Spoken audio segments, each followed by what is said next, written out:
بسم الله الرحمن الرحيم وكان عاقبتهما أنهما في النار خالدين فيها وذلك جزاء الظالمين يا أيها الذين آمنوا اتقوا الله ولتنظر نفس ما قدمت لغد واتقوا الله إن الله خبير بما تعملون ولا تكونوا كالذين نسوا الله فأنساهم أنفسهم أولئك هم الفاسقون لا يستوي أصحاب النار وأصحاب الجنة أصحاب الجنة هم الفائزون لو أنزلنا هذا القرآن على جبل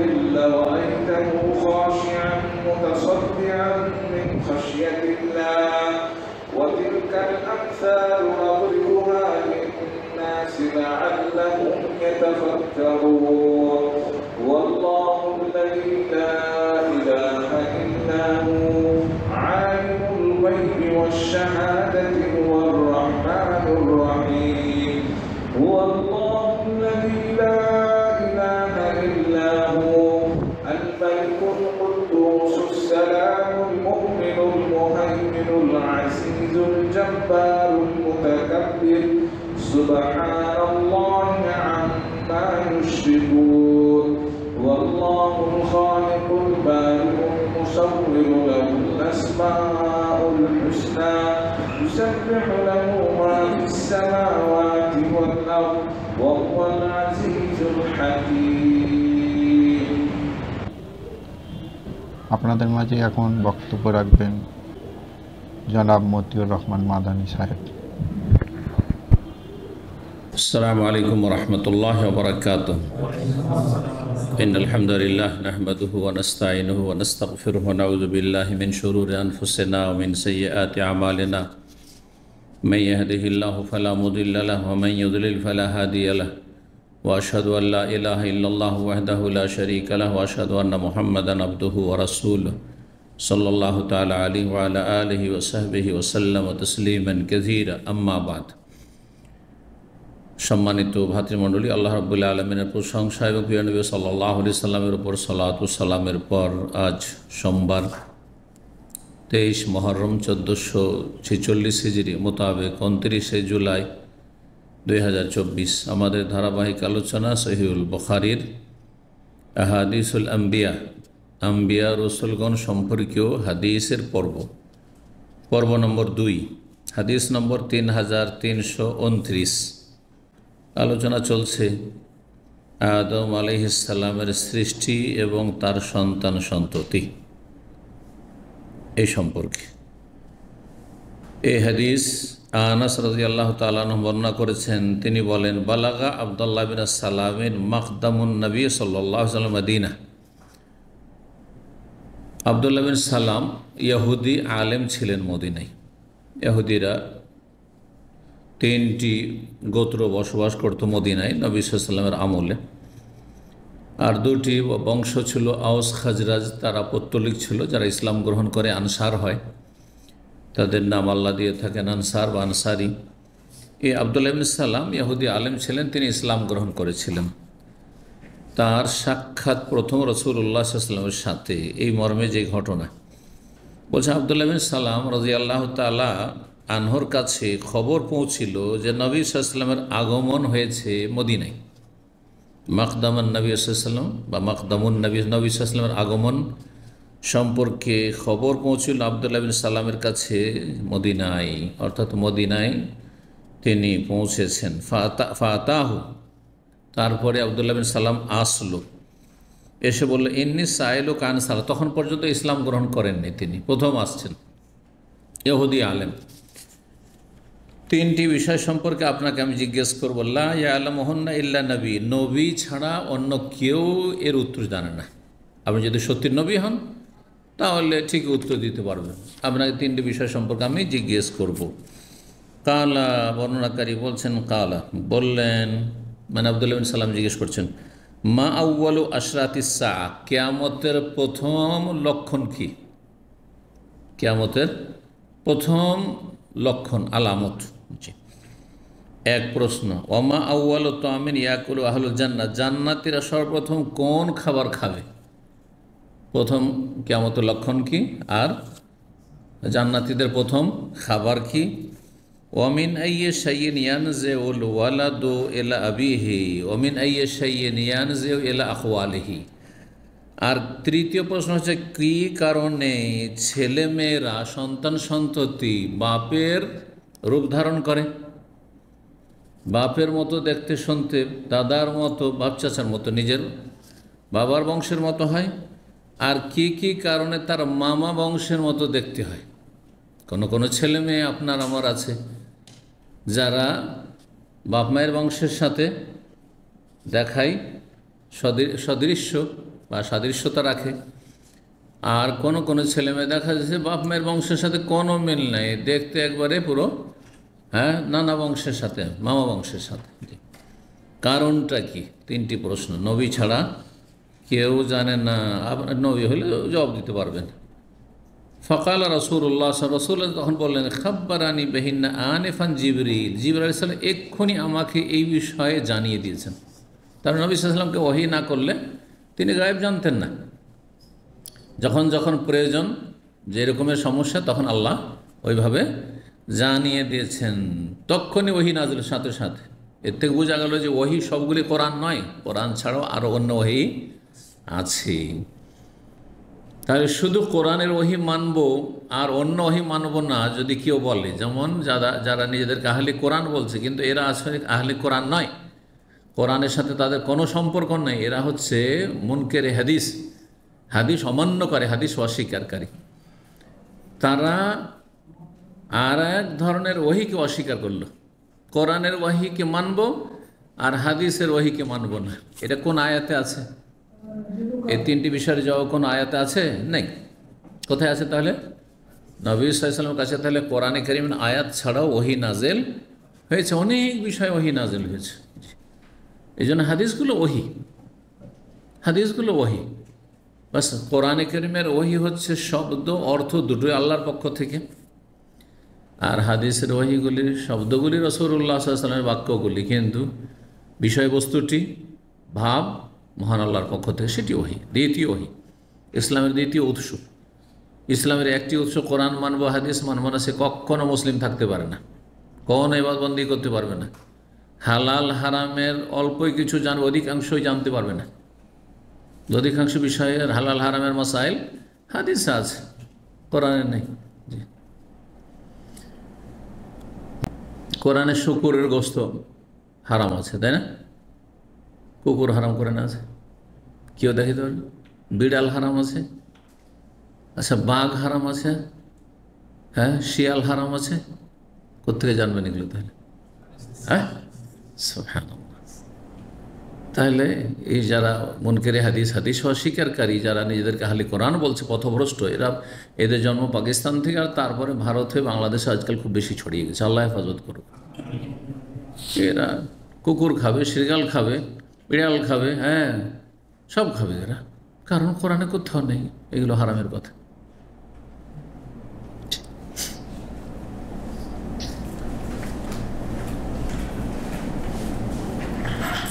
কালা ফাকাল আব্দুল্লাহ, আব্দুল্লাহ বললেন, যাকা আদুউল ইয়াহুদ মিনাল মালায়েকা, আপনি জিবরাইলের কথা বললেন। জিবরাইল তো আমাদের যে ইহুদির আছে, ইহুদিদের শত্রু ফেরেশতা, ইহুদিদের দুশমন। মানে ইহুদিরা জিবরাইলকে কি মনে করে?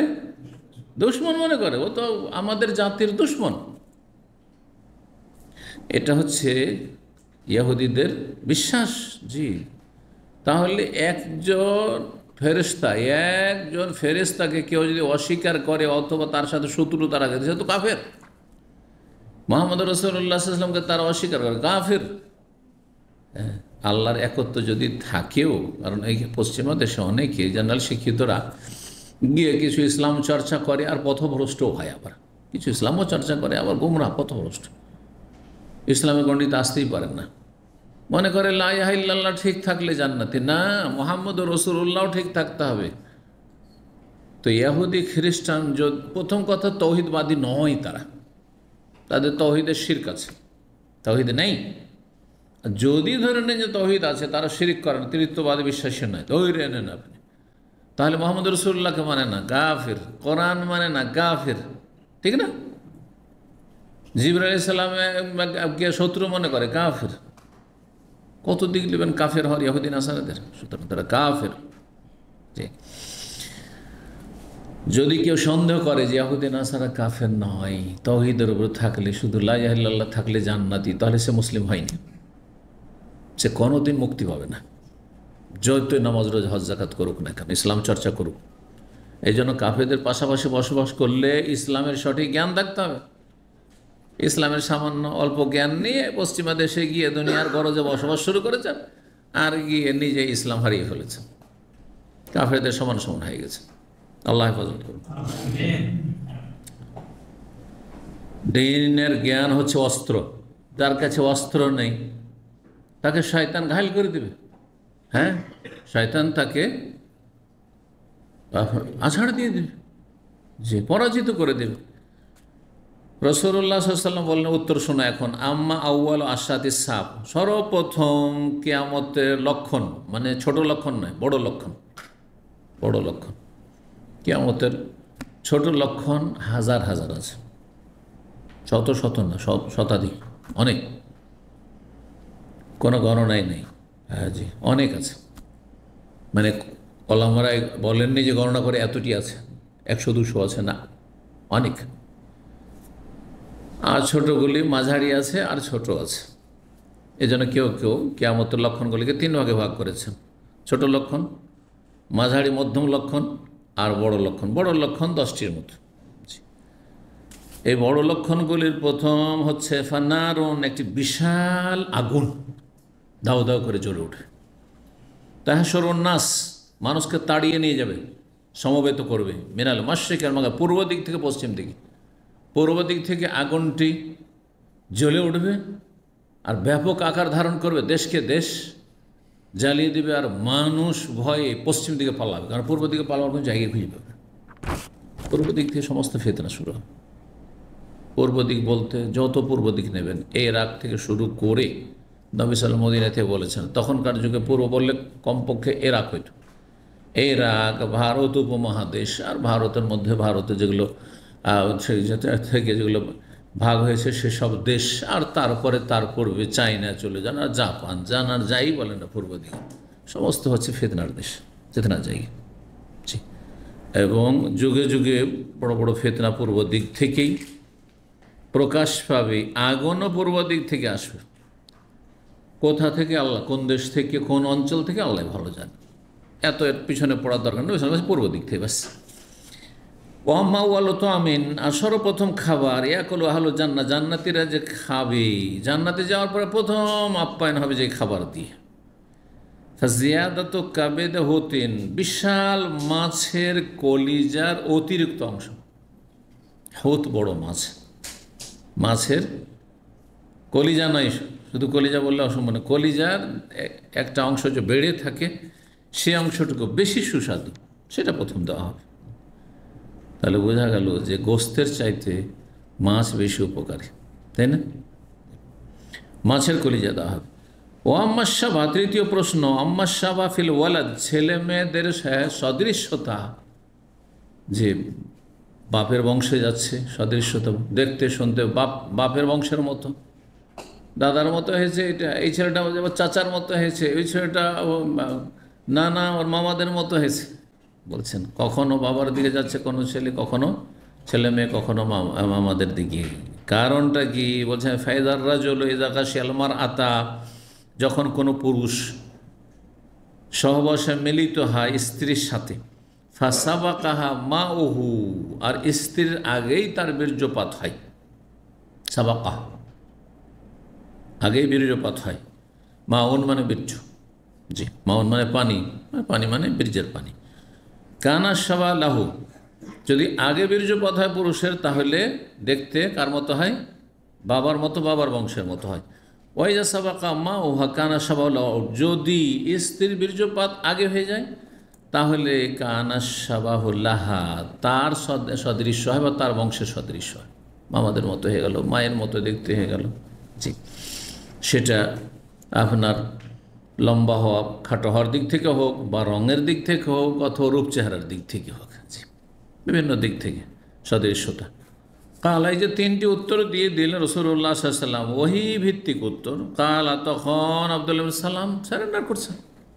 নিঃসন্দেহিনী রাসূল, না হলে জবাব দিতে পারতেন না, এগুলো কেউ জানে না, কারণ তাওরাতে আছে। তাওরাতের বড় দক্ষ আলেম না হলে তো জানবে না। আর তাওরাত তো আরব দেশের লোকেরা, মক্কা মদিনার লোকেরা তাওরাত সম্পর্কে কোনো জ্ঞান রাখে না। হ্যাঁ, নবী সাল্লাল্লাহু আলাইহি ওয়াসাল্লাম মক্কা থেকে এসেছেন, সুতরাং তিনি একমাত্র ওহী ছাড়া বলতে পারবেন না। তার তাওরাত সম্পর্কে কিছু জানা নাই, যে তাওরাতে কী আছে না আছে। এই জন্য কোনো বিষয় নবী সাল্লাল্লাহু আলাইহি ওয়াসাল্লাম উল্লেখ করলেন, এরকমও ঘটেছে। আর তারপরে একজন বলছে এটা তো আমাদের তাওরাতে আছে। তোমাদের তাওরাতে আছে? হ্যাঁ, রজমের যে শাস্তি, মৃত্যুদণ্ড, যে বিবাহিত যদি ব্যভিচারে লিপ্ত হয়, তো বলছে একজন ইহুদি যে এটা তো ইয়েতে আছে, তাওরাত। তো তাওরাতের অনেক মাসলা মাসাইল, বিধিবিধান যার মিল আছে কোরআন কারীমের সাথে। আকীদা, মৌলিক বিষয় মিল আছে। তাওরাত যদি বিকৃত না হয়ে যদি আসল অবস্থায় থাকতো, কিন্তু বিকৃত হয়েছে, যার ফলে সব কথা মিলবে না। তাওহীদ ছাড়া শিরকও থাকতে পারে। যেমন হিন্দুদের বেদ যদিও আসমানি কিতাব নয়, কিন্তু যারা বেদ রচনা করেছে আর্য সমাজ, আর্যরা ভারতে গিয়ে তারা এমন অঞ্চল থেকে গেছে যে অঞ্চল নবী রসুলদের দেশ ছিল, হয় ইরাক থেকে, না হয় প্যালেস্টাইন থেকে, না হলে পূর্ব ইউরোপ থেকে। তিনটি মত রয়েছে যে ভারতে ব্রাহ্মণরা কোন দেশ থেকে, ব্রাহ্মণ হচ্ছে আর্য, হ্যাঁ, ব্রাহ্মণদের পূর্বপুরুষ আর্যরা, এরা গিয়ে বেদ রচনা করেছে আজকে থেকে 5000 বছর আগে। তো এদের কাছে যেহেতু নবী রাসূলের কিছু জ্ঞান ছিল, তো সেগুলি গিয়ে নিজেরা বর্ণনা করেছে। ওর মধ্যে নিজের আপনার জগা খিচড়িও বয়ান করেছে, আর তৌহিদও বয়ান করেছে। যেমন একটা বেরলবি মাজার পূজারি বক্তাকে যদি উঠিয়ে দেন, তো কিছু হক কথা, ইসলামের কথাও বলবে, ভালো ভালো কথা বলবে, আখলাক আমলের কথা, আর কিছু শিরক কুফরি মাজার পূজার কথাও বলবে, পীর মুরিদের কথা বলবে না। ঠিক ওই রকমই আর্যদের অবস্থা ছিল। মক্কার কাফেরদের অবস্থা এরকম ছিল। মক্কার কাফেরদেরকে যদি কোনো ভালো একটা আলোচনা করার জন্য বলা হয়তো নবী সাল্লাল্লাহু আলাইহি ওয়াসাল্লাম আমলে, তাহলে সব কথাই যে খারাপ বলবে তা নয়, কিছু গঠনমূলক কথা, হজ উমরার কথা, আর আল্লাহর ঘর কাবার খেদমতের কথা, আর জমজম পানি পান করার কথা, এগুলো তো চলে আসছিল পরম্পরাতে। অনেক ভালো কথা ছিল, আখলাক চরিত্র ছিল, অতিথির আপ্যায়ন আজকালকার জামানার চাইতে বেশি ছিল। তখন অচেনা অতিথিকেও কেউ চেনেন না আপনারা, তবুও খাবার দিত, থাকতে দিত।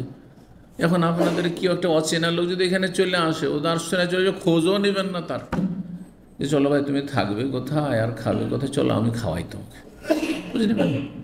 তাহলে আজকালকার অনেক মুসলিমের চাইতে 1400 বছর আগে মক্কার কাফেরদের কিছু কিছু বৈশিষ্ট্য ভালো ছিল, কিন্তু সেটা দিয়ে মুক্তি পাবে না, কারণ মৌলিক বিষয় ছিল না, তাওহীদই ছিল না, লা ইলাহা ইল্লাল্লাহ ছিল না, শিরক কুফরি, প্রতিমা পূজা করতে।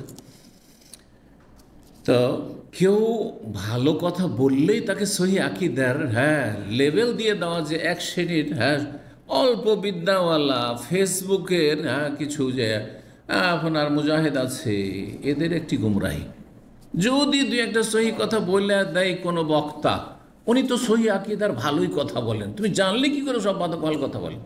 তো ভালো আলেমের কাছ থেকে জেনে নিতে হবে যে সে সহি আকীদা মানহাজের, না দু চারটি ভালো কথাও বলে, আর এদিকে বিভিন্ন বেদাতেও জড়িয়ে আছে, বা জঙ্গিপনাতেও জড়িয়ে আছে, জঙ্গিদের মদতদাতা, ইখওয়ানি জামাতি অথবা তবলিগি চিল্লাওয়ালা। আর আপনি দিয়ে একটা ভালো কথা শুনে সহি আকীদারই, সারা জীবন সে বেদাতি মাদ্রাসা, সুফিদের মাদ্রাসায় পড়াশোনা করেছে, আর দুই একটা মাসলা মাসাইলে মেলে যে আল্লাহ দিসের সাথে রফেদের মিলে গেল, আমিন জোরে মিলে, এই তো আল্লাহ সহি আকীদা হয়ে গেছে। তো মূর্খামি আপনাদের এগুলো। আল্লাহ হেদায়েত দান করুন। তো তখন আব্দুল্লাহ সাল্লাম বলছে, আশহাদু, আমি সাক্ষী দিচ্ছি, আন্নাকা রাসূলুল্লাহ, আপনি নিঃসন্দেহে আল্লাহ রাসূল সাল্লাল্লাহু আলাইহি ওয়াসাল্লাম। লা ইলাহা ইল্লাল্লাহ তো আছেই অলরেডি, আর তার সাথে আমি সাক্ষ্য দিচ্ছি মুহাম্মাদুন রাসূলুল্লাহ, তাহলে মুসলিম হয়ে গেলেন তিনি। তার মানে এই না যে শুধু আশহাদু আন্না রাসূল, আন্না মুহাম্মদ রাসূলুল্লাহ বলে মুসলিম হয়ে যাবে। কি করতে হবে? লা ইলাহা ইল্লাল্লাহ আগে, তারপরে মুহাম্মদ রাসূলুল্লাহ শাহাদাত দিতে হবে। আশহাদু আল্লা ইলাহা ইল্লাল্লাহ ওয়া আশহাদু আন্না মুহাম্মাদান রসুল্লাহ বা মোহাম্মদ আব্দুল্লাহ রাসুল। সোম্মা কালা, তারপরে বললেন আব্দুল্লাহ বিন সালাম, ইয়া রাসূলুল্লাহ হে আল্লাহর রাসূল, ইন্নাল ইয়াহুদা কওমুন বহুতুন, ইহুদি জাতি যা আছে আমার জাতি, এরা বড়ই কুৎসা রটনাকারী জাতি, বড়ই অপবাদ দেনেওয়ালা জাতি। এরা অপবাদ দিতে পটু, মিথ্যা অপবাদ দিতে এদের কোনো দ্বিধা নেই। ইহুদিদের বদভ্যাস হচ্ছে একটুতেই নেগেটিভ মন্তব্য করে দেওয়া।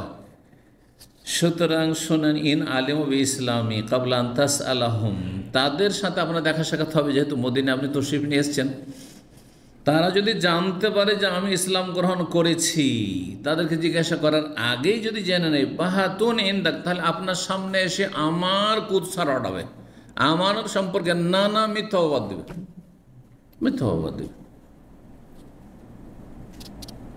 কিন্তু যদি জানতে না পারে তার আগে জানতে দিবেন না যে আমি মুসলমান হয়েছি, এটা গোপন রাখেন, আর আগেই জিজ্ঞাসা করবেন যে আব্দুল্লাহ বিন সালাম তোমাদের মধ্যে কেমন মানুষ, তখন দেখেন কি বলে, তাহলে আসল রিপোর্টটা পাবেন আমি ভালো না মন্দ মানুষ। ফাজাতিল ইয়াহুদ, তারপরে ইহুদিরা এসছে নবী সাল্লাল্লাহু আলাইহি ওয়াসাল্লামের কাছে, মানে তামাশা দেখতে এসছে। কারণ নতুন ব্যক্তি, যার কথা অনেক শুনেছি, মক্কায় 13 বছর ধরে ইসলামের দাওয়াত চলছে, তারপরে সেখান থেকে হিজরত করে এসেছেন, আর মদিনার বেশ কিছু লোক ইসলাম গ্রহণ করেছে, আনসারীরা।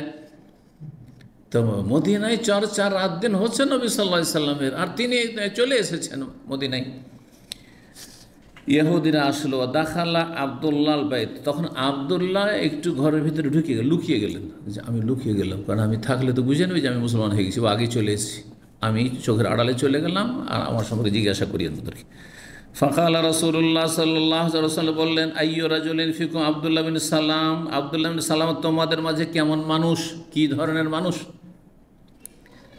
কালু, তখন তারা বলল, আলামনা ওয়াবনু আলামেনা, সে আমাদের মধ্যে সবচাইতে জ্ঞানী এবং সবচাইতে জ্ঞানীর সন্তান, ওর বাপও মহাজ্ঞানী আলেম ছিল, বড় আলেম, আর সেও বড় আলেম।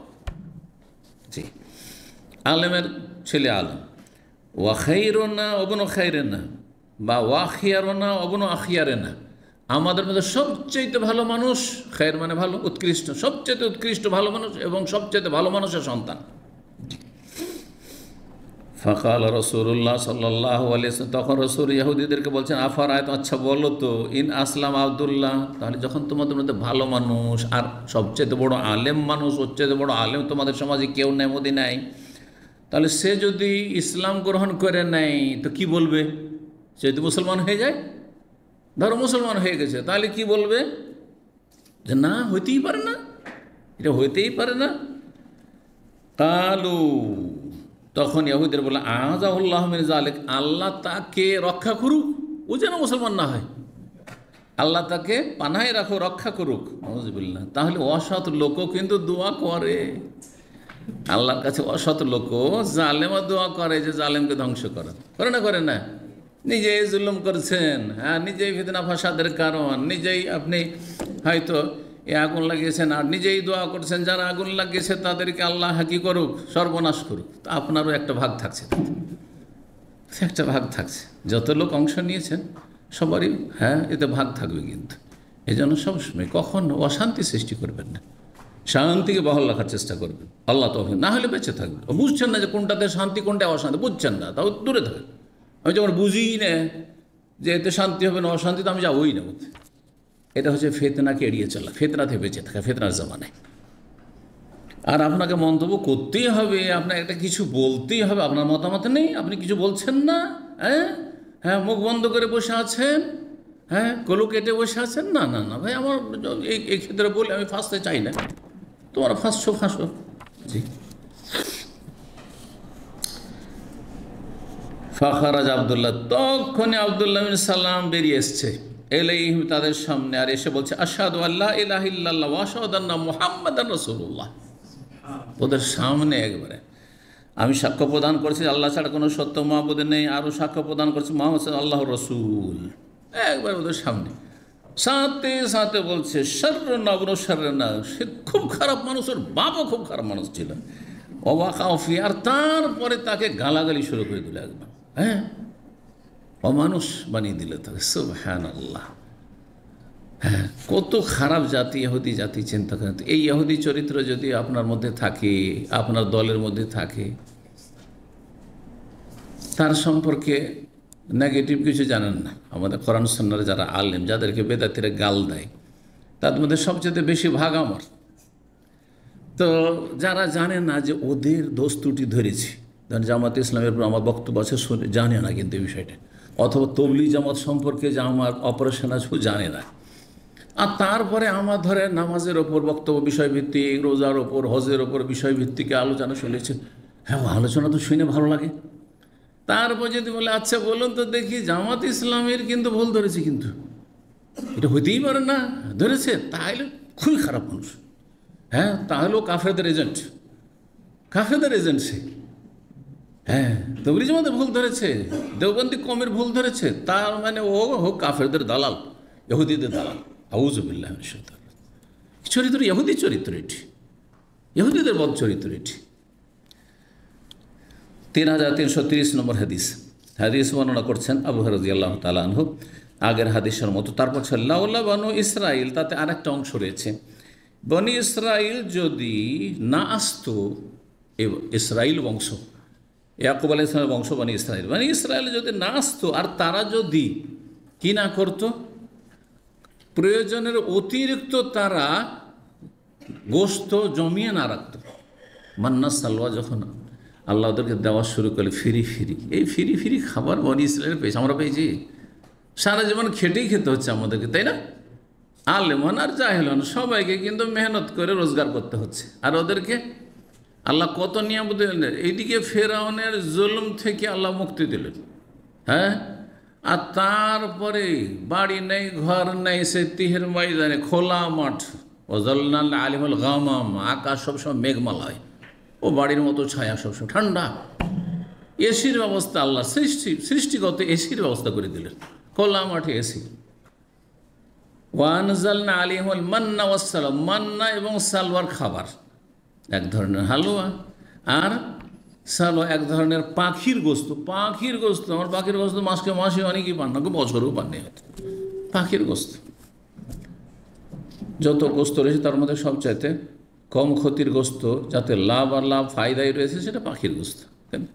পাখির গোস্ত আল্লাহ দিলেন। কিন্তু আল্লাহ ফিরি ফিরি ডেইলি দিচ্ছেন, প্রতি রাতে সকালে পাখি পড়ে আছে, ধরো আর খাও, তাজা তাজা খাও, না লোভ সামলাতে পারো, এত পাখি ধরে রেখে দে, আগামীকালকে খাবো, কি জানি যদি আগামীকালকে না আসে পরশু খাবো, এইভাবে রেখে দিল। লোভ সামলে মানুষের স্বভাব এটি, যখন রেখে দেবো তো রেখে দিলি, হ্যাঁ মাসিকার, তারপরে পচে গেল, সরে গেল, তাহলে আর কি তোরকে দেবো না। আল্লাহ নিয়ামত ছিনিয়ে নিলেন, নিয়ামত ছিনিয়ে নিলেন। তো ওই কথা বলছেন যে বনি ইসরাইল যদি এই জাতির না আসতো, লাম ইয়াখনিজিল্লাহ, তাহলে গোস্ত কখনো পচে সরে যেত না, গোস্ত সরতো না। তারা কুক্ষিগত করে জমা করে রেখে দিয়েছে, সেই জন্য গোস্তে গন্ধ হয়েছে আর পচেছে। ওয়ালাউলা হাওয়া লাম তখন অনুসা জৌজাহা, আর যদি হাওয়া এই নারী জাতির প্রথম নারী না আসতো দুনিয়াতে, তাহলে কোনো মহিলা, মানে এই হাওয়া যদি প্রথম এই কাজটি, এই ভুলটা না করতো, তাহলে কোনো মহিলা স্বামীর খেয়ানত করতো না, স্বামীকে কুপরামর্শ দিত না, স্বামীকে পাপের দিকে নিয়ে যেত না,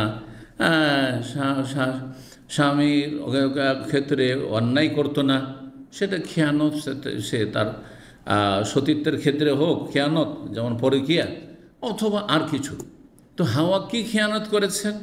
হাওয়ার ভুল শুধু এই ছিল যে যখন এত হিতাকাঙ্ক্ষী হয়ে বলছে, ও তো আর বুঝতে পারেনি যে এটা শয়তান, এটা ইবলিস। হ্যাঁ, এত হিতাকাঙ্ক্ষী হয়ে ভালো বেশভূষা নিয়ে এসে বলছে, তো আমাদের হিতাকাঙ্ক্ষী কি বলছে এসে, হাল আদুল্লুকুম আলা শাজারাতিল খুলদে, এমন একটি গাছ তোমাদের দেখিয়ে দেবো জান্নাতে, না, যার নামই হচ্ছে শাজারাতুল খুলদ। ওই গাছের ফল খেলে, হ্যাঁ, জীবনেও কোনো জান্নাত থেকে বের হইতে হবে না, জান্নাতে সারা জীবন থাকাটা সুনিশ্চিত। শাজারাতুল খুলদ স্থায়ী হয়ে যাবে জান্নাত, সার্টিফিকেট। তো আদম আলাইহিস সালাম দ্বিধাদ্বন্দ্বে আছেন, না শুনবো না, দরকার নাই, বলছে তো খেয়ে নেন, একটু অসুবিধাটা কি, অনেক সময় এরকম করে, হ্যাঁ, যখন পাওয়া যাচ্ছে নিয়ে এটা নাজাইজ কাজ।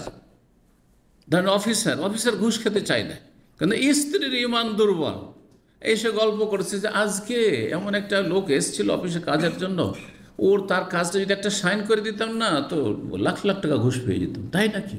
আর তোমার বেতন তো 50,000, এতে কী অবৈধ, নিয়েই নিতে তুমি, অসুবিধাটা কি? এই যে ঘুষখোর বানিয়ে দিল, স্ত্রীতে ঘুষখোর বানিয়ে দিল, স্ত্রীতে সুদখোর বানিয়ে দিল, স্ত্রীতে বিভিন্ন হারাম কাজে লাগিয়ে দিল।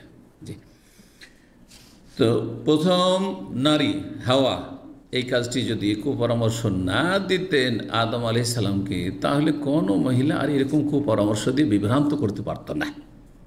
কারণ পুরুষরা যতই পুরুষ হোক না কেন স্ত্রীর কাছে জব্দ, স্ত্রীর কাছে জব্দ। ইল্লা আমার রাহমাল্লাহ, যদি আল্লাহ দয়া মায়া করেন আর হারাম থেকে নাজায়েজ থেকে রক্ষা করেন, তারপরও জায়েজ কাজ ধরেন। আপনি চাইছেন ছেলেটাকে আলেম করব, আর এমন পাইতারা শুরু করলো স্ত্রী আপনার সাথে, না না না আলেম বানাইতে দিবে না, ও ডাক্তার বানাবো তো, ইঞ্জিনিয়ার বানাবো তো, ওই জেনারেল লাইনে পড়াবো, এই করবো সেই করবো, এই ভবিষ্যৎ কি আছে, এইসব কথা বলে আপনাকে গোমরাহ করে দিল, খেয়ানত করলো আপনার।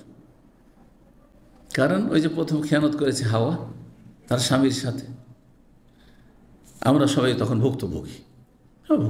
জি, 3331 নম্বর হাদিস আবু রাদিয়াল্লাহু তাআলা আনহু قال রাসূলুল্লাহ সাল্লাল্লাহু আলাইহি ওয়াসাল্লাম বলেন, ইস্তাউসু বিন নিসাই, অন্য রিওয়ায়াতে ইস্তাউসু বিন নিসাই খায়রান, নারীদের ক্ষেত্রে তোমরা ভালো উপদেশ গ্রহণ করো, নারীদের সাথে ভালো আচরণের উপদেশ দিচ্ছি তোমাদেরকে, তোমরা গ্রহণ করো।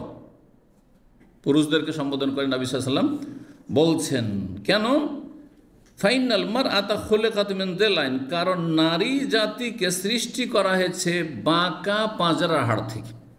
জেলা বলা হয় পাঁজরের হাড়, পাঁজরের হাড়, এই যে বাতিগুলো, যে পার্শ্ব দেশে যে বাতিগুলো রয়েছে পাঁজর, আর তার মধ্যে যত ওপরের দিকে আসবে তত বেশি বাঁকা, নিচের দিকে একটু কম বাঁকা আছে, আর ওপর দিকে যত উঠবে তত বেশি বাঁকা। আর ওপর দিকের হাড্ডি থেকে আদম আলাইহিস সালাম ওপর দিকের হাড্ডি থেকে তো এই সৃষ্টি করা হয়েছে কাকে?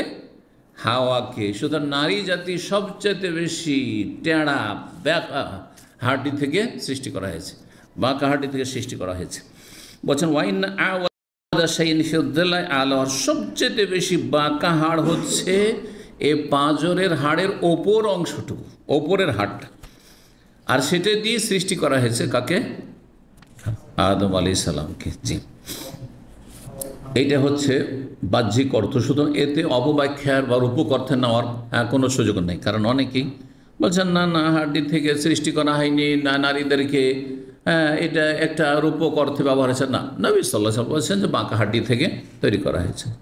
এই জন্য নারী জাতি পুরুষেরই অংশ, নারী জাতি হচ্ছে পুরুষেরই, মানে আদম আলাইহিস সালামের শরীরের একটা অংশ। এই জন্য নর এবং নারীতে এত আকর্ষণ, নর এবং নারীতে এত আকর্ষণ নেই। নারীতে যতই ভালোবাসা আপনি এত আকর্ষণ হবে না, পুরুষে এত আকর্ষণ হয় যত নরের নারীর দিকে আকর্ষণ, আর নারীর নরের দিকে আকর্ষণ রয়েছে, কারণ তারই শরীরের একটি অংশ সৃষ্টিগতভাবে। এখন এই বাঁকা হাড়কে যদি সোজা করতে হয় তো আস্তে ধীরে না সোজা করতে হবে। হ্যাঁ, যত তাড়াহুড়া করবেন তত 12টা বাজাবেন আপনি, তত খারাপ অবস্থা হবে।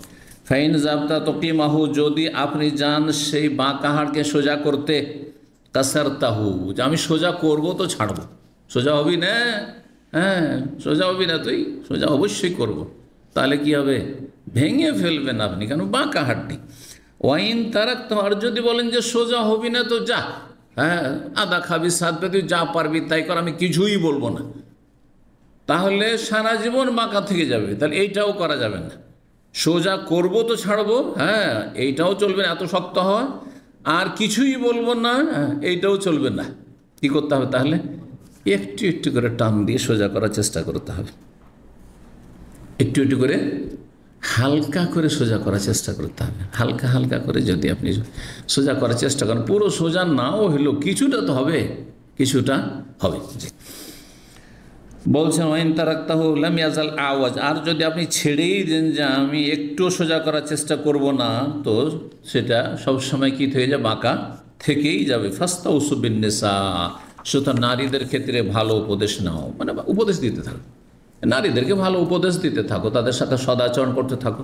কারণ মানুষের একটা স্বভাব, পুরুষ হোক আর নারী হোক, যদি ভালো আচরণ করেন নুন খেলে গুণ গাইবে, নুন খেলে গুণ গাইবে। স্ত্রী ধর ভুল করেছেন, কিছুই বললেন না তেমন, কোনো রকম কটু কথা বললেন না, ভালো আচরণ করলেন, মায়া মমতা করছেন, একটু অসুস্থ হয়েছে বেশি খোঁজ নিলেন, ভালোবাসা প্রকাশ করলেন, তাহলে আকৃষ্ট করা যাবে।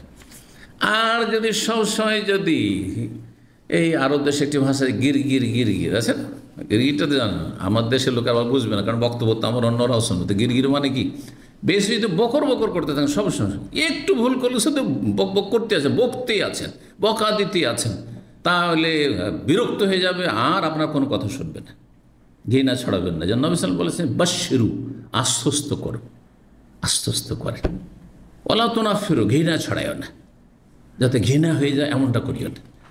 সেটা উভয় পক্ষ থেকে। কিন্তু 3332 নম্বর হাদিস বর্ণনা করছেন আব্দুল্লাহ বিন মাসউদ রাদিয়াল্লাহু তাআলা আনহু। এই হাদিসের আগে এসেছে একাধিকবার, বলছেন যে হাদ্দাসানা রাসূলুল্লাহ সাল্লাল্লাহু আলাইহি ওয়াসাল্লাম, রাসূলুল্লাহ আমাদেরকে এই হাদিস বর্ণনা করেছেন। ওয়া হুয়া সাদিকুল মাসদুক, তিনি হচ্ছেন সত্যভাষী এবং সত্যের ধারক। মাসদুক সত্য, যাকে সত্য আল্লাহ রাব্বুল আলামিন সত্য করে, যেহেতু তিনি সত্যবাদী, সেজন্য তার ওপর দ্বীনে হক নাযিল করেছেন, যে তিনি যথাযথ সেই আমানত বহন করবেন। তো সত্যের ধারক তিনি, বাহক। কি বলেছেন তিনি? ইন্না আহাদাকুম ইউজমাউ ফি বাতনি উম্মিহি 40 ইয়াওমান, তোমাদের যে কোনো ব্যক্তি মাতৃগর্ভে 40 দিন প্রথম অবস্থান করে। প্রথম 40 দিন কি থাকে? প্রথম অবস্থাতেই থাকে। প্রথম অবস্থা কি ছিল? শুক্রবিন্দু, বীর্য, নুতফাতান, অন্য রিওয়ায়াতে নুতফাতান, মানে প্রথম 40 দিন কি থাকে?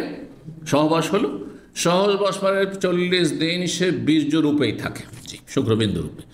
সুম্মা ইয়াকুনু আলাকাতান মিসলা যালিকা, তারপর অনুরূপ 40 দিনে, দ্বিতীয় 40 দিনে 41 থেকে নিয়ে 79 পর্যন্ত, 80 পর্যন্ত কি থাকে? জমাট বাঁধা রক্ত, একটু রক্তের রং এবং গাঢ়, জমাট বেঁধে গেছে রক্তপিণ্ড, এটা হচ্ছে রক্তপিণ্ড, রক্তের টুকরো।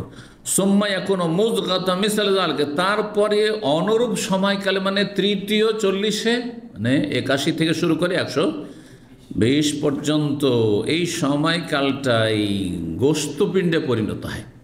রক্তটি, জমাট বাঁধা রক্তটি কি হলো? গোস্তের টুকরায় পরিণত হয়ে গেল। 120 দিন হয়ে গেল। কয় মাস হয়েছে? 4 মাস। এখন রূহ সঞ্চার করা হবে। সুম্মা ইয়াবাসুল্লাহ ইলাইহি মালাকান, তারপর আল্লাহ বিশেষ একজন ফেরেশতাকে পাঠিয়ে দেন, বিআরবা'i কালিমাতে, 4টি বিষয় নিয়ে, ফায়াকতুবু আমালাহু, তার আমল লিখা হয়, তার আমল কর্ম, ওয়া আজালাহু, এবং তার সময়সীমা, মৃত্যু, তার মৃত্যু কত বয়সে, তার বয়স, আয়ু, তার আয়ু বলতে পারে, তার আয়ু, ওয়া রিজকাহু, তার রিজিক কেমন, তার রিজিক হবে, ওয়া শাকিউন আও সাঈদুন, শেষ পরিণাম সেই ব্যক্তি নেক হবে, শাকিউন মানে আপনার অসৎ হবে, পাপী হবে, নাকি নেক হবে, নেককার হবে না বদকার হবে। শাকিউন হতভাগাকে, যে পাপী হবে, আও সাঈদুন, নাকি নেককার হবে, অর্থাৎ ভাগ্যবান হবে। সাঈদ মানে দুটোই অর্থ হয়, সাঈদ মানে নেক ব্যক্তি, আর সাঈদ মানে হচ্ছে যে ভাগ্যবান ব্যক্তি। শাকিউন, বদ প্রকৃতির মানুষ, ফাম্মাল্লাযিনা শাকু, যারা বদ প্রকৃতির মানুষ, পাপিষ্ট, দুটোই অর্থে ব্যবহার করা। সুম্মা ইউনফাখু ফীহি রূহ, তারপরে 120 দিনে গিয়ে রূহ সঞ্চার করা, রূহ ফুঁকা হয়, ফেরেশতায় রূহ ফুঁকে দেন। ফাইন্নার রাজুলা, তখন কি হচ্ছে? ওতে প্রাণ হয়ে চলে এসছে, জীবন্ত মানুষের মতো। তাহলে 4 মাসের মাতৃগর্ভকে যদি অ্যাবর্শন করে, নষ্ট করে, তাহলে সে জীবন্ত মানুষকে খুন করলো। জীবন্ত মানুষ যারা দুনিয়ায় চলাফেরা করছে, এরকম মানুষকে খুন করা। আর 120 দিনের বাচ্চাকে বা ভ্রূণকে নষ্ট করা, ভ্রূণ তো আর তখন সেটা আপনার হয়ে গেছে, তাতে জীব চলে এসছে। সুতরাং জীবিত মানুষের মতো, বাস পার্থক্য হচ্ছে যে আমি দুনিয়ায় আছি আর সে মাতৃগর্ভে আছে, কিন্তু সে একজন জীবন্ত মানুষ। জি, তো আল্লাহ হেফাজত করুন। কাফের দেশগুলিতে এইরকম অ্যাবর্শন খুব বেশি হচ্ছে, অ্যাবর্শন খুব ইস্যু হচ্ছে। এই জন্য দেখা যায় যে ইন্ডিয়া বাংলাদেশে ছেলে না মেয়ে আল্ট্রাসাউন্ড করার সময় বলে না, বললে বড় ধরনের একটা বড় অঙ্কের ফাইন আছে। কিন্তু আলহামদুলিল্লাহ সৌদি আরবে জানিয়ে দেয়, সৌদি আরবে সেটা জানিয়ে দেয়। কারণ এই দেশে এত বদচরিত্রের লোক যে মেয়ে হইলে নষ্ট করে ধ্বংস করে দিতে হবে, অ্যাবর্শন করে দিতে হবে, বদচরিত্রের লোক খুব বিরল। জি, আল্লাহ হেফাজত করুন। দিন ইসলামের বরকত এটি, আল্লাহর ভয় ভীতির তাকওয়ার বরকত। জি, আল্লাহর ভয় যার অন্তরে আছে এই কাজ কেউ করবে না। তো বলছেন ফাইন্নারা জলে আমলে আমলে আহলিন নার, যেহেতু এই তকদিরগুলি লেখা হয়, তকদির সম্পর্কে আলোচনা, তকদির লেখার যে কয়েকটি স্তর আছে সেগুলি আলোচনা করেছি এর আগে। তো একজন মানুষ জাহান্নামে যাওয়ার আমল করতে থাকে, হাত্তা মায়া কোনো বাইন হবাইনা ইল্লা জেরা, জাহান্নামে যাওয়া আর তার মাঝে এক হাত শুধু অবশিষ্ট থেকে গেছে, আর কয়েকটা দিন আছে বা কয়েকটা মাস আছে, অল্প সময় আছে। এই সময়টা যদি পাপ করতে করতে চলে যায় তাহলে সোজা জাহান্নামে চলে যাবে। কিন্তু ফায়াসবিকু আলাইহিল কিতাব, তখন তারও ভাগ্যের লিখনি এগিয়ে চলে আসে, সাবাক ইসমা এগিয়ে আসে। তার ভাগ্যের যে লিখনি আছে যে জান্নাতি, কিন্তু এতদিন পর্যন্ত কিসের কাজ করে যাচ্ছে? জাহান্নামে যাওয়ার কাজ করে যাচ্ছে। তার ভাগ্যের লিখনি এগিয়ে চলে আসে, যে তকদিরে আছে শেষ পরিণাম তো জান্নাতে যাবে। তাহলে জান্নাতে যাওয়ার আমল না করলে, ইমান না নিয়ে আসলে কেমন করে জান্নাতে যাবে? তখন শেষখানে গিয়ে ভালো আমল করা শুরু করে। তার মানে আল্লাহর দোষ নাকি? না আপনার দোষ? আপনি সারা জীবন পাপ করলেন, তারপরে শেষখানে ভালো হয়ে গেলেন। এটি কি আল্লাহ জবরদস্তি করলেন? না আপনি স্বাধীনভাবে গিয়ে ভালো মানুষ হয়েছেন তওবা করে স্বাধীনভাবে? এর বিপরীতটা, সারা জীবন জান্নাতে যাওয়ার কাজ করলেন, আর মাত্র মারা যাওয়ার আধা ঘন্টা 1 ঘন্টা আগে কুফরি কথা বলে মরে গেল। তা আল্লাহর উপর দোষ পাবেন? না আপনার দোষ। কেন আপনি কুফরি কথা বললেন? আপনি কেন শিরকি কথা বললেন আপনি? হ্যাঁ, তো বলছেন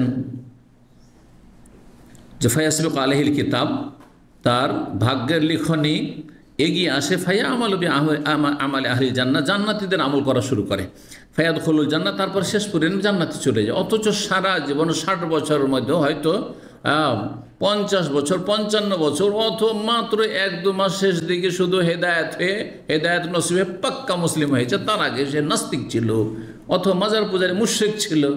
সহি আকীদার সন্ধান পেয়েছে, তাওহীদ সুন্নাহর সন্ধান পেয়েছে মারা যাওয়ার একটু আগে। তাই নাকি? তওবা করলাম অন্তর থেকে, আল্লাহ মাফ করে দেবে। চিন্তা করুন, একটা কাফেরও যদি মরার আগেখানে এখন মুমূর্ষ অবস্থায় নেই, সজ্ঞানে আছে, তওবা দরজা তার সামনে খোলা আছে, লা ইলাহা ইল্লাল্লাহ পড়ে নাই, জান্নাত পাবে না? জান্নাত পাবে সে। জি, বলছেন ওয়াইন্না রাজুলা আমালে আহলিল জান্নাহ, আর কোনো মানুষ আছে যে জান্নাতীদের আমল করতে থাকে, সারা জীবন জান্নাতীদের কাজ করতে থাকে। হাত্তা মায়ে কোনো বাইনা হবাইনা ইল্লা জেরা, জান্নাতে যেতে আর তার মাঝে 1 হাত শুধু অবশিষ্ট, অল্প সময় বাকি আছে। ফায়াসবিকু আলাইহিল কিতাব, তার ভাগ্যের লিখনি এগিয়ে চলে আসে। ভাগ্যের লিখনিতে কি আছে? জাহান্নাম আছে। ফায়ামালু বিআমালি আহলিন নার, তখন সে জাহান্নামীদের মতো কাজ করতে লাগে। তাহলে আমাদের সবসময় সজাগ থাকতে হবে যে আপনি এতদিন ধরে দিন শিখলেন, অনেক ভাইরা আছেন ইসলামিক সেন্টার 10 বছর 20 বছর 25 বছর ইসলাম শিখলেন, মাদ্রাসায় 10 বছর 20 বছর পড়াশোনা করলেন, আর তারপরে শেষখানে আপনার আর এলেম চর্চা নেই। ওটা তো গেল ফরজ ওয়াজিব ছেড়ে দিলেন, আপনি নামাজ মিস করে দিলেন, ফজরে আর জাগেন না, অথচ তাহাজ্জুদ। আমি এমনও চিনি, দামামে দেখেছি, যেই ছেলেগুলো সেন্টারে আসতো আর একসময় তাহাজ্জুদ পর্যন্ত পড়তো, নিজে সে বলেছে, কাছেই থাকতো, এই আদাম আর এই গিজাজ এগুলিতেই থাকতো। জানি না, এখন দেখি না, দেশে চলে গেছে হয়তো। তাহাজ্জুদ পর্যন্ত পড়তো। আর তারপরে তার রুমে আমাদের একদিনই ভাই ঢুকেছে, সেই ছেলে যে ঢুকেছে তার রুমে, তার রিপোর্ট সে এখনও আছে। সে বলছে, শেখ এর এত সুন্দর দাড়ি, আর নিয়মিত সেন্টারে এই ছেলেটা আসতো, আর দিনী ভাই মনে করে তার রুমে গেলাম। এখন দেখি তখন নতুন ইন্টারনেট এসেছিল, সারা রাত শুধু ইন্টারনেটে পড়ে থাকে, রাত 2-2:30 বাজিয়ে দেয়, আর তারপরে ঘুমায়, ফজরে কোনো দিন উঠে না, ফজরে কোনো দিন জাগে না। ধীরে ধীরে সেন্টারে আসাও বন্ধ হয়ে গেছে, কারণ ইমান হারা হয়ে গেছে। ফজরই আদায় করে তো আর সেন্টারে এলে আর কি শিখতে আগ্রহ হবে, সেই আগ্রহ শেষ হয়ে গেছে। দোষ আল্লাহর না দোষ আপনার? হ্যাঁ, আল্লাহ দোষ? আল্লাহ বলছেন যে ইন্টারনেটে সারা রাত পড়ে থাকার ফজরে ঘুমা। হ্যাঁ, এতদিন দিন শিখলে আর শিখতে হবে না, এতদিন নামাজ পড়লে আর নামাজ পড়ে, এতদিন তাহাজ্জুদ পড়লে জান্নাতে যাওয়া হয়ে গেছে, যথেষ্ট হয়ে গেছে, আর পড়তে হবে না নাকি? দোষ আপনার। জি, অমা আসাবাকুম মুসিবাতিন, যে কোনো মুসিবত আসছে, জাহান্নামের মুসিবত হোক আর জান্নাত থেকে বঞ্চিত হওয়ার মুসিবত, আর দুনিয়ার কোনো বালা মুসিবত, সবচেয়ে বড় মুসিবত জাহান্নামে যাও। ফাবিমা কাসাবাত আইদিকুম, তোমাদের কৃতকর্মের কারণে, তোমাদের পাপাচারের কারণে। ওয়া আফওয়ান কাসীর, আল্লাহ অনেক মাফ করছেন, অনেক ছাড় দিচ্ছেন। এই জন্য মাঝে মাঝে ধিক্কার দিয়েছে, আপনার নফসে লওয়ামা ধিক্কার দিয়েছে যে তুই এত ভালো ছেলে ছিলি, তুই এত দিন শিখলি, আর এত তাহাজ্জুদ উজার ছিলি, আবার এরকম কেন হয়ে গেলি, এখন ফজরটা পড়তে পারছিস না। মাঝে মাঝে ধিক্কার দিয়েছে, কিন্তু আপনি সংশোধন হন নাই, দোষ আপনার। তো যাই হোক, আল্লাহ রাব্বুল আলামিন দ্বীনের উপর ইস্তেকামা দান করে। ইস্তেকামা মানে অটলতা, অবিচল থাকা, বেশি আমল করা, এটা বড় আপনার কারনামা নয়। বেশি গুরুত্ব হচ্ছে আপনি দ্বীনের উপর কত টিকে আছেন, ফরজ ওয়াজিব কতটা আপনি নিয়মিত হেফাজত করছেন, হারাম না যায় থেকে কতটা বেঁচে থাকছেন, আপনি আল্লাহর অসন্তুষ্টিতে আছেন, আল্লাহ সন্তুষ্টি হাসিল করছেন। এই অবস্থায় যে কোনো সময় প্রস্তুত থাকেন, আল্লাহর কাছে আমাকে যেতে হবে। এই সময় যদি আমার মরণের পরোয়ানা চলে আসে, আমি জান্নাত যেতে পারবো কিনা, সবসময় এই চিন্তা লাগা থাকতে হবে। আল্লাহ রাব্বুল তৌফিক দান করেন। তো বলছেন, যখন এক হাত বাকি আছে জান্নাতে যেতে, ফায়াসবিকু আলাইহিল কিতাব, তারপরে তার আমল নামা, ভাগ্যের যে লেখা আছে সেটা এগিয়ে আসে। আফাই আমাল বিআমালি আহলিনা, তারপর জাহান্নামীদের মতো কাজ করতে শুরু করে। ফায়াদখুলুন নার, ফলে সে জাহান্নামে চলে যায়। অথচ সারা জীবন কি করলো, ভালো কাজ করলো। এমন লোক আছে যৌবনে কোনো দিন জিনা বা বিচারের কাছে যায়নি, 50-এর পরে তার এই সব কুকর্ম শুরু হয়েছে। 50 বছর বয়সে, 65 বছর বয়সে আউযু বিল্লাহ নারী ফিতনায় পড়ে গেল। কি মুসিবত, ভাগ্য খারাপ আপনার, লক্ষণ খুব খারাপ, উল্টো দিকে যাচ্ছেন আপনি। জি, 3333 নম্বর হাদিস, আনাস বিন মালিক রাদিয়াল্লাহু তাআলা আনহু বর্ণিত, নবী সাল্লাল্লাহু আলাইহি ওয়াসাল্লাম বলেন, ইন্নাল্লাহ ওয়াক্কালা ফির রাহিমে মালাকান। ওই হাদিসটা অন্য ভাষায় এসেছে, আল্লাহ রাব্বুল আলামিন মাতৃগর্ভে, রাহিম জরায়ু, জরায়ু হচ্ছে মানে বাচ্চাদানি, তো জরায়ুতে আল্লাহর একজন ফেরেশতা নিযুক্ত করে রেখেছেন। ফায়াকুলু, সেই ফেরেশতা যেহেতু এই দায়িত্বে আছে, সে পাহারায় নিযুক্ত রয়েছে। ইয়া রব্বে, হে রব, হে আল্লাহ, নুতফা এখন বীর্য অবস্থায় আছে, শুক্রবিন্দু অবস্থায় আছে। ইয়া রব্বে, তারপরে দ্বিতীয় চলি, ইয়া রব্বে আলাকা, এখন গোস্ত রক্তপিণ্ড অবস্থায় আছে। ইয়া রব্বে, তৃতীয় 40-এ বলতে থাকে, 81 থেকে নিয়ে 120 পর্যন্ত, হে রব মুদগা, গোস্তপিণ্ড হয়ে আছে, কি করব, আল্লাহ আমাকে হুকুম করুন। ফাইজা আরাদা ইয়াখলুকা, আল্লাহ যদি সৃষ্টি করতে চান তাহলে তখন বলেন যে ঠিক আছে এখন রূহ দাও। আর যদি আল্লাহ চান যে না এখানে নষ্ট হয়ে যাক, প্রাণ সঞ্চার হওয়ার আগে নষ্ট হয়ে যাক। দেখেন না, অনেক কি আপনার কি আছে, আপনার ইয়ে হয়েছে, পজিটিভ হয়েছিল, গর্ভধারণ করেছিল, আর তারপরে 40-50 দিনে নষ্ট হয়ে গেল, না 80 দিনে নষ্ট হয়ে গেল, না হয় 100 দিনে নষ্ট হয়ে গেল, 3 মাসের বাচ্চা নষ্ট, বলছেন না। এই যে লেগে আছেন ফেরেশতা তার ডিউটিতে, বলছেন যে কি করবো আল্লাহ, আল্লাহ যদি সৃষ্টি করতে চান যে হ্যাঁ দুনিয়াতে পাঠাবো কেন, ইয়া রব্বে, তখন বলে জাকারুন আম উনসা, পুরুষ না নারী, মেয়ে সন্তান না ছেলে সন্তান, আল্লাহ। ইয়া রব্বে শাকিউন আম সাইয়্যিদুন, এ হতভাগা হবে না ভাগ্যবান হবে, জান্নাতি না জাহান্নামী, নেক হবে না অসৎ হবে, পাপিষ্ট হবে।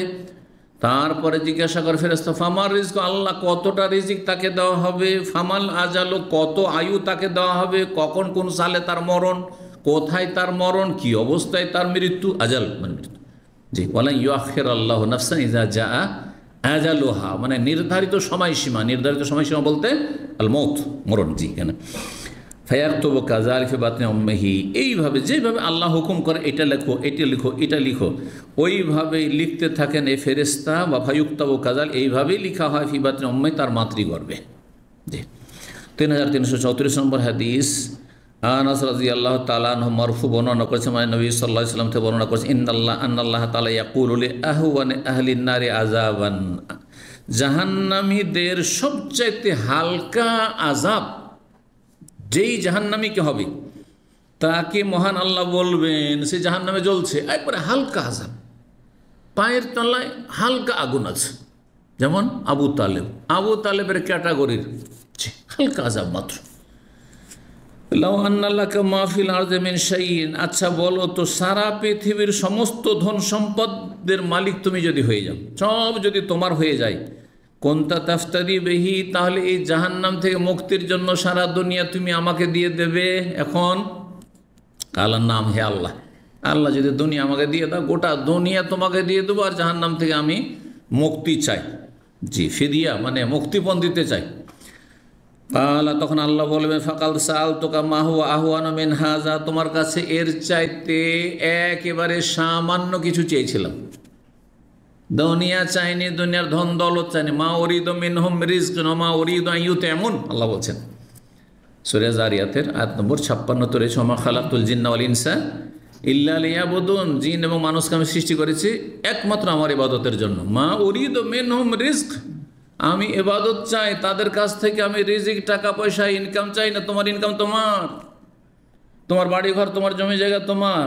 মা উরিদু আন ইউতঈমুন, আমি তাদের কাছে খাবারও চাই না, বরং ইন্নাল্লাহুর রাজ্জাকু যুল কুওয়াতিল মাতিন, আল্লাহ হচ্ছে রিজিক দাতা, আল্লাহ হচ্ছে মহাশক্তিধর। তো তোমার কাছ থেকে সামান্য কিছু চেয়েছিলাম এর তুলনায়, সেটা হচ্ছে ওয়ান তাফি, কখন ওয়ান তাফিসুলবে আদম, যখন তুমি আদম আলাইহিস সালামের পৃষ্ঠ দেশে ছিলে, আদম আলাইহিস সালামের পিঠেই ছিলে, মানে তুমি দুনিয়াতে আসনি। সেই আসলে আদম আলাইহিস সালামকে সৃষ্টি করার সময় আল্লাহ রাব্বুল আলামিন কি করেছিলেন, কোরআন কারিমে রয়েছে, হ্যাঁ, আদম আলাইহিস সালামের পিঠে হাত লাগালেন, আর তারপরে ওয়া আশহাদাহুম আলা আনফুসিহিম, তাদের কাছ থেকে সাক্ষী নিয়েছিলেন কি, আলাস্তু বিরাব্বিকুম, আমি কি তোমাদের রব? সবাই কি বলেছিল? বালা, হ্যাঁ আল্লাহ। আর দুনিয়াতে এসে অস্বীকার করেছে। স্মরণ করাবার জন্য নবী রাসূল পাঠানো হয়েছে, বিশ্বাস করেনি, যে না না না না এসব কিছু ঘটেনি। এই কথা যখন কাফিরকে বলা হবে, নাস্তিকে বলা হবে, ও অমুসলিমকে বলা হবে, না না এসব কিছু হয়নি, এইসব কাল্পনিক কথা, এইসব মন গড়া কথা মুসলিমদের বলবে না। জি, তাই করেছে। কিন্তু যার বিশ্বাস তার বিশ্বাস স্মরণ করিয়ে দেওয়া হয়েছে, রিমাইন্ড করে দেওয়া হয়েছে। কার মাধ্যমে? আম্বিয়া রসুলের মাধ্যমে। আর আম্বিয়া রসুলগণের সিলসিলা শেষ হওয়ার পরে আলেম ওলামা দ্বীনের দায়ীদের মাধ্যমে। তো বলছেন যে আমি তোমার কাছ থেকে চেয়েছিলাম কি, আল্লাহ তুশরিকা বি, আমার সাথে শিরিক করিও না, আমার ইবাদত করিও। ফাআবাইতা ইল্লা শিরক, কিন্তু শিরিক করা ছাড়া সব কিছুকে তুমি অস্বীকার করেছো, ইবাদতকে অস্বীকার করেছো, আর শিরিক করতে থেকেছো, কুফরি করেছো। 3335 নম্বর হাদিস বর্ণনা করেছেন আব্দুল্লাহ বিন মাসউদ রাদিয়াল্লাহু তাআলা আনহু, তিনি বলেন ক্বালা রাসূলুল্লাহ সাল্লাল্লাহু আলাইহি ওয়াসাল্লাম, রাসূল বলেন লা তুকতালু নাফসুন যুলমান, কোন ব্যক্তি যদি অন্যায়ভাবে হত্যা হয়, কোন ব্যক্তিকে অন্যায়ভাবে যদি খুন করা হয়, ইল্লা কানা আলা ইবনে আদম আল আউয়াল, তাহলে আদম আলাইহিস সালামের প্রথম বড় ছেলের ওপর, তার নাম কাবিল বলা হয়েছে, তো তার বড় ছেলের ওপর কি হয়, কিফলু মিন দামিহা, এই খুনের একটা অংশ গুনাহ তার আমল নামাতে যাবেই। যত লোক খুন হচ্ছে, তাহলে কত মানুষ খুন হয়েছে। প্রথম বিশ্বযুদ্ধে কত লোক খুন হয়েছে, দ্বিতীয় বিশ্বযুদ্ধে কত খুন হয়েছে, সারা বিশ্বের মানব জাতির ইতিহাসে যুগে যুগে যত খুন হয়েছে, কত লোক খুন হয়েছে, চিন্তা করুন তো দেখি। সারা দুনিয়া মিলে আদম থেকে শুরু আজ পর্যন্ত যতগুলি খুন হচ্ছে, হ্যাঁ, প্রতিদিন হচ্ছে, পত্র পত্রিকা পড়লে দেখবেন, আপনি সোশ্যাল মিডিয়া পড়লে দেখবেন, এই একটা খুনের ভাগ কার আমল নামে যাচ্ছে? পাপের বোঝা বাড়তি আছে এই কাবিলের। কেন? মানব জাতিকে খুন করা শিখিয়েছে এই কাবিল, শিখিয়েছে। যদি সে খুন না করতো তো মানুষ জানতো না যে খুন করা কি জিনিস। এইরকম লূত আলাইহিস সালামের জাতি শিখিয়েছে সমকামিতা। যত সমকামী সবার গোনাগুলি এক ভাগ করে তাদের, হ্যাঁ, পাপের বোঝা বাড়বে। এইভাবে যে কোনো পাপ, আপনার গ্রামে সেই অন্যায় ছিল না, পাপ ছিল না, আপনি প্রথম চালু করেছেন, হ্যাঁ, আপনার এলাকার লোকেরা এই জানতো না যে এই কৃষি ব্যাংক আর অমুক ব্যাংকের যে সুদ মুদ জানতো না, আর সবকে গ্রামে গ্রামে গিয়ে আপনি এজেন্ট হয়েছেন তার, আর সবকে শিখিয়েছেন, পাঠ পড়িয়েছেন এইসব সুদ খাওয়া। তাহলে এক ভাগ করে বোঝা, যত লোক এই সুদি প্রতিষ্ঠানের সাথে ইনভলভ হবে সব এক ভাগ করে আপনার খাতায় যাবে, ইত্যাদি ইত্যাদি। কেন এটা হবে? লিআন্নাহু আউয়ালু মান সান্নাল কাতলা, কারণ এই আদমের বড় ছেলে প্রথম এই খুনের রীতি চালু করেছিল। খুনের রীতি সে চালু করেছিল। জি, সুতরাং তার উপর সে গুনাহ আর বোঝা চাপতেই থাকবে। 2 নম্বর অধ্যায় বাবনী অধ্যায় আল আরওয়াহ জুনুদ মুজান্নাদা, যতগুলি আত্মা, আমাদের প্রত্যেকের শরীরে আত্মা আছে। আত্মা এখনই যদি বেরিয়ে চলে যায় তাহলে আমাদের নাম তখন মৃত, মাইয়াত। তখন আর নাম ধরে ডাকবেন না।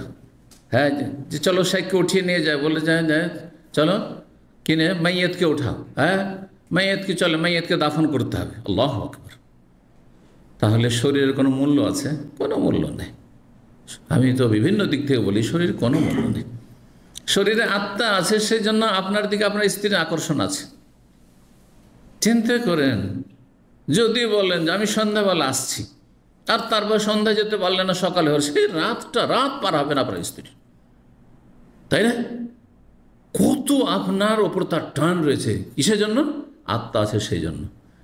কিন্তু যেদিন মারা যাবেন সেদিন যদি পরিবারের লোকেরা বলে যে সারা জীবন তো বিদেশে প্রবাসে কেটে গেল তোমার স্বামীর, তো যখন গেল, আসার পরে মারা গেল, তো একটা রাত ওর পাশে থাকো।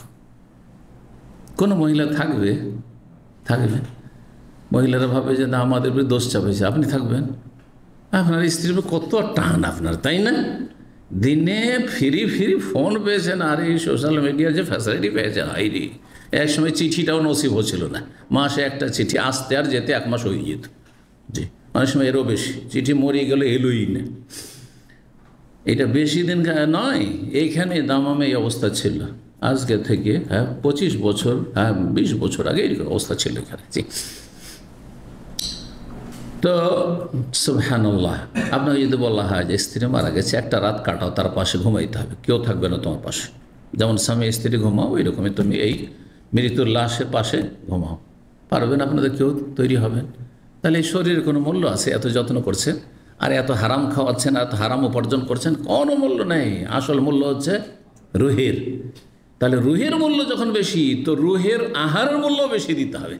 রুহকে আহার দিচ্ছেন না আপনি, শরীরকে শুধু আহার দিচ্ছেন। কতবার খাওয়াচ্ছেন, আর কত ভালো ভালো খাবার খাওয়াচ্ছেন। হ্যাঁ, যে খাবার খেয়ে আরও বেশি পাপের দিকে প্ররোচিত হচ্ছেন আপনি। হ্যাঁ, পাপের কামনা বাসনা জাগছে। যত পেট ভরা থাকবে, যত ভালো ভালো খাবেন, যত শরীর স্ট্রং থাকবে, তত বেশি পাপ করতে ইচ্ছা হবে, অন্যায় করতে ইচ্ছা হবে। হ্যাঁ, কুপ্রবৃত্তির অনুসরণ বাড়বে। আর যত ক্ষুদায় রাখবেন শরীরকে, তত বেশি শরীরটা ঠান্ডা থাকে। সেটা এই জন্য রোজার দিনে এমনিতে এদিক সেদিক খারাপ দিকে মনই যায় না। কেন মন যায় না? হ্যাঁ, শুধু এবাদত না, এই যে পেটের টান আছে, হ্যাঁ, পানি নেই, শরীরে পানির অভাব আছে, তো খাবারের অভাব আছে, সুতরাং আর গোনার দিকে, পাপের দিকে মনটা যায় না। তো রুহের খাবার কি? রুহের খাবার হচ্ছে জিকিরুল্লাহ। আর জিকিরের মধ্যে ফরজ জিকির হচ্ছে লা ইলাহা ইল্লাল্লাহ, তাওহীদের পরে 5 ওয়াক্ত সালাত। যার 5 ওয়াক্ত নামাজ নেই, তার রূহ মৃত, ছড়া পচা, তার আত্মা। জি, নবী সাল্লাল্লাহু আলাইহি ওয়াসাল্লাম বলছেন আল আরওয়াহু জুনুদু মুজাদা। এটি হাদিস। এই হাদিসের অংশ দিয়ে অধ্যায় কায়েম করেছেন কে? ইমাম বুখারী রাহিমাহুল্লাহ। সমস্ত রূহগুলি, আরওয়াহ রূহের বহুবচন, রূহগুলি, আত্মাগুলি হচ্ছে সমবেত সেনাবাহিনীর মতো, সমবেত, একত্রিত, মুজান্নাদা, প্রস্তুত হয়ে আছে, একসাথে, বিক্ষিপ্ত হয়ে নেই, এক জায়গায় প্রস্তুত হয়ে আছে সেনাবাহিনী, একবারে যে কোনো সময় যে কোনো অ্যাকশন নেওয়ার জন্য।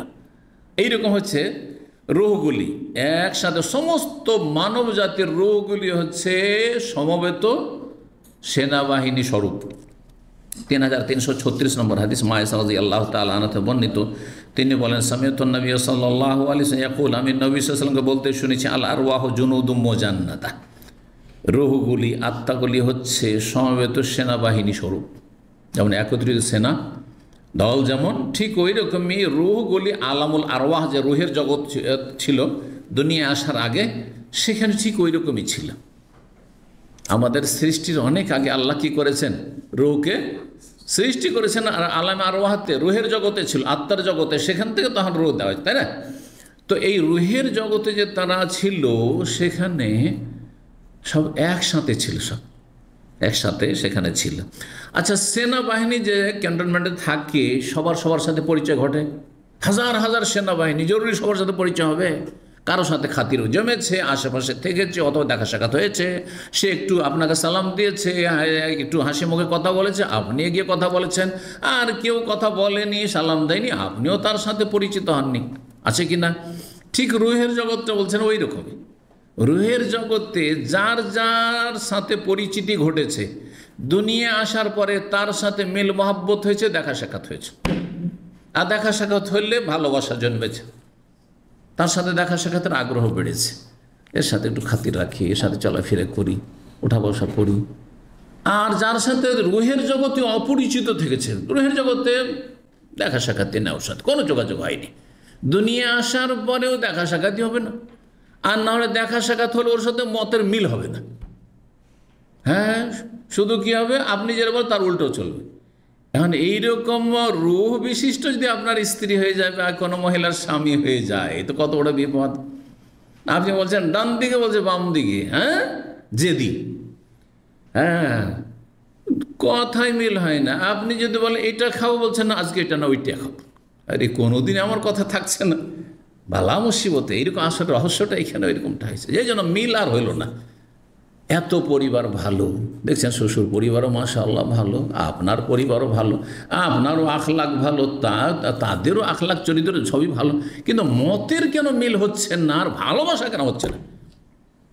হ্যাঁ ভালোবাসা, সেও আমাকে ভালোবাসছে না, আমি তাকে ভালোবাসতে পারছি না, ভাই একদিক থেকে ভালোবাসা হচ্ছে না, হচ্ছে না। এইটি কারণ। আল্লাহু আকবার। বলছেন ফামা তারাফা মিনহা, যে রুটি যার সাথে পরিচিত হয়েছে, তারাফা তারুফ ইন্ট্রোডাকশন, পরিচিত হয়েছে, এ তালাফা তাদের মাঝে সম্প্রীতি ভালোবাসা হয়েছে, দুনিয়াতে আসার পরে সম্প্রীতি ভালোবাসা মেল মহাব্বত হয়েছে। ওমা তানা কারামিনহা, আর যাদের সাথে অপরিচিত থেকে গেছে, রুহের জগতে আলাম আরওয়াহতে দেখা সাক্ষাৎই হয়নি আর পরিচয় হয়নি, সেখানে দূরে দূরে থেকে গেছে। ইখতালাফা, দুনিয়া আসার পর মতানৈক্য হয়েছে, এক সংসারে হইল, এক মায়ের পেটের ভাই হলো, বাপ বেটাও হইলো, মিলন বাপের রু আলাদা আর মায়ের আপনার ছেলের রু, বাপ ছেলে মেয়ের রু, ও রুহের জগতে দেখা সাক্ষাৎ হয়নি, যার ফলে এখানে আসার পরে বাপ বেটাতে মিল হয় না, হ্যাঁ মেয়েদের সাথে মায়ের আর মিল হয় না, কেউ কাউকে দেখতে পারে না, হচ্ছে না, কি অশান্তি। আল্লাহ আকবার, আল্লাহ হেফাজত করো।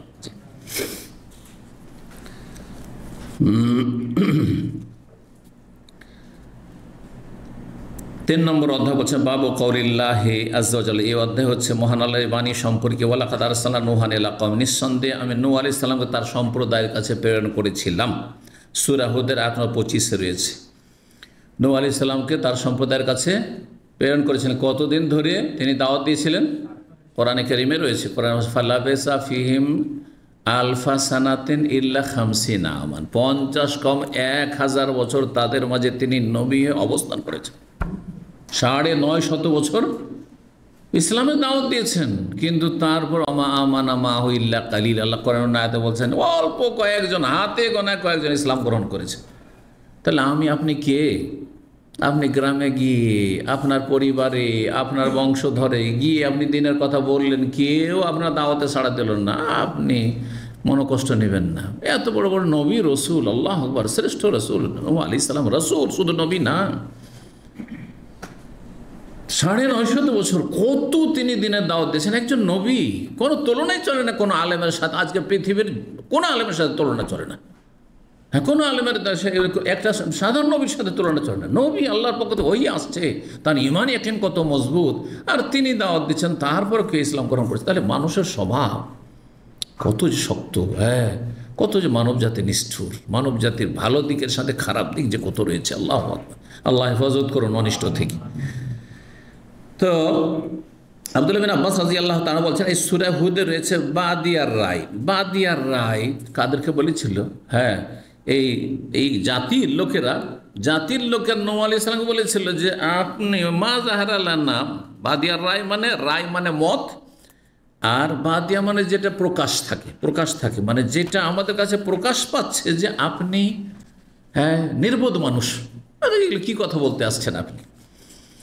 তারপর আর একটি শব্দ রয়েছে আয়াত নম্বর 44-এ, আর বাদিয়ারা শব্দটি রয়েছে আয়াত নম্বর 27-এ সূরা হুদের। আকলি, যখন নূহ আলাইহিস সালামের যুগে মহাবন্যা দিয়ে আল্লাহ ধ্বংস করবেন জাতিকে, আর বন্যা, বিশাল বন্যা চলে আসলো, এমনকি চুলা থেকে পানি ওঠা শুরু হলো, পাতাল থেকে এমন পানি, ওপর থেকে বৃষ্টি বর্ষণ, চুলা থেকে পানি ওঠা শুরু হলো।